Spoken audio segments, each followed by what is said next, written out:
هو ليه بقى ان شاء الله ما حدش قال لنا ان اللانش بوكس مش مقتصر بس على الامهات؟ انا كل يوم بصحى من النوم بدري عادي جدا وبعمل لانش بوكس بس لجوزي بقى، وده يوم في حياه بنت متجوزه وما عندهاش شغله ولا مشغله غير بيتها. الحمد لله اللانش بوكس النهارده عدى بسلام، مش زي امبارح. دخلت كده على طول غسلت وشي ورطبته. بس المرتب بتاعي قد ايه خفيف وجميل وكيوت وتحفه، هقول لكم عليه قريب.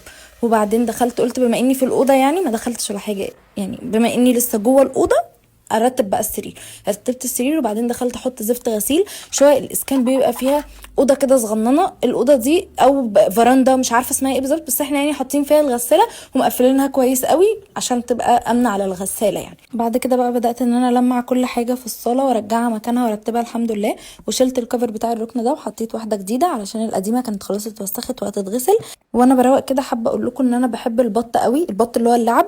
فانا كان عندي بطه واحده اللي هي دي كان اسمها روحيه، انا مسمياها كده، فشهاب جاب لي التانية دي اسمها رضا ومعاها 3 اولادها. هي تقريبا بتجري عليهم عشان كده فاتحه بقها طول الوقت وشكلها شلق زي ما انتم شايفين كده.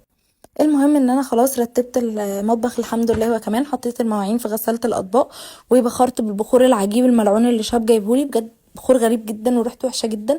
بس اتس اوكي، هستنى لحد ما اخلصه، مش هنجيب حاجه طالما احنا عندنا حاجه. ولم النعمه تلمك. خلصت بقى كده الحمد لله كل حاجه ورتبتها ورجعتها مكانها، والدنيا بقت ريحتها معفنه من البخور الحمد لله. وعايزه اقول لكم ان انا بكره اجازه، لان يوم الاربع ببقى اجازه من التصوير. اتمنى ان انتم ما تعجنونيش في الكومنتات. عملت لي بقى فطار وقعدت اتفرج على الجميله والوحش مع شويه ايس كوفي تحفه. بستخدم هير تونيك علشان شعري خطير، مش اول مره اقول لكم عليه.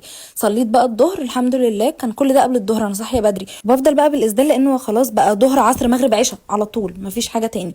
دخلت بقى عشان اعمل لي العصير بتاعي علشان انتوا مسكتوني عجنتوني امبارح، وبجد وانتوا بتعملوه فضلوا عنصروا جامد كده لان هو كريزي كده وكداب وبيفضل يعمل نفسه ان هو ما فيهوش ميه بس هو لسه فيه ميه.